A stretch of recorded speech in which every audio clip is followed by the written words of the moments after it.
I'm a scooter menace. The best part about owning an electric scooter is that I can run over pedestrians at high speed and no one can stop me because I'm not in a car. And in America, if you're not in a car, you don't even exist, bitch. Oh, ah! My scooter's name is Carla, and I love her. Riding an electric scooter is the safest mode of transportation known to mankind! You want proof? Carla and I have only had 3 near-death experiences so far. There was this one time in the middle of winter, it was cold as shit outside, and I was trying to get to my friend's house, but there's this gymongous hill. And ordinarily, that's no problem for mommy Carla. But this day in specific, it's like covered in ice, and I stupidly tried riding up it, but I started slipping and sliding like it's New Super Mario Bros. Level 3-1. So I had to walk Carla up like a little bitch, which would have been fine if it wasn't negative 300 degrees outside, and I couldn't feel my nose, ears, hands, feet, or balls. And this is a monster of a hill, okay? This is Sisyphus's endless hill, and Carla is the boulder, and I am gasping, but the air is so thin and cold, and I'm like, "Ah!" And at this point, I was maybe halfway up the hill. And it was at that exact moment that I realized I am fucking cooked.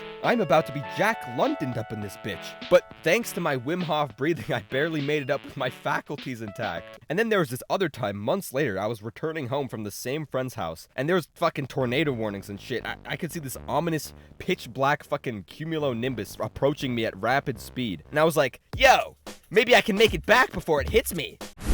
Okay, never mind, time to go. But then I realized it's the same cursed ass fucking hill, but this time I'm going down, but I had no choice. So I was like, fuck it, let's get it. Whee! And I bombed this hill in the torrential rain in the middle of the night. And the cool part about riding down a hill in the rain on an electric scooter is that your brakes no longer work. And so I just had to pray that there was no cars at the intersection at the bottom of the hill. And you see, that's what's so funny about this is like, as I'm approaching, I see headlights and a car is coming at the perfect mathematical trajectory to fucking isekai me. And so my options were either certain death by truck coon or bail. And so I cinematically jumped off Carla. It was fucking slow motion. I was tumbling down this hill. Carla slammed into the pavement, and you need to understand this. She's my beloved darling, okay? If anything happens to Carla, I die of grief like an elephant. So I was crawling towards her like, Carla! Speak to me, Carla! Please don't die! And by some miracle, she actually works, and so we make it back to my apartment. And then the next day, she wouldn't turn on anymore. And I was minutes away from dying of grief like an elephant. But my engineer father orders some mysterious mechanic part off of eBay and completely dismantles Carla and performs emergency invasive surgery on her. And she was fine, and to this day we lived happily ever after.